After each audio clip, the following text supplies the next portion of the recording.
ఏ ఇంట్లో అయితే రాత్రిపూట పూజ గదిలో లైట్ వెలుగుతూ ఉంటుందో ఆ ఇంట్లో లక్ష్మీ కటాక్షం ఉంటుంది. కాబట్టి ఆడవాళ్ళు రాత్రి నిద్రపోయే ముందు పూజ గదిలో లైట్ వేసి నిద్రపోండి. చిన్న లైటు పూజ గదిలో ఉండాలి. అలాగే పూజ గదిలో వీలైతే కర్పూరము వెలిగించి అగరబత్తులు వెలిగించి నిద్రపోండి.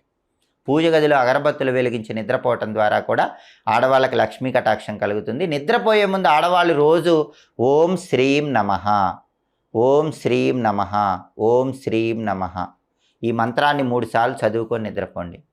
శ్రీ మహాలక్ష్మీదేవి సంపూర్ణమైన అనుగ్రహం కలుగుతుంది. అలాగే అతి ముఖ్యమైనటువంటి ఆఖరి పరిహారం ఏంటంటే, ప్రతి సోమవారము కూడా రాత్రిపూట ఆడవాళ్ళు నిద్రపోయే ముందు ఒక గాజు పాత్రలో రాళ్ల ఉప్పు పోసి అందులో కొద్దిగా పసుపు కుంకుమ వేసి ఇంట్లో ఎవరికీ కనపడని చోట ఆ గాజు పాత్రను ఉంచండి. ఒక 3 రోజుల తర్వాత ఆ గాజు పాత్రలో ఉన్నటువంటి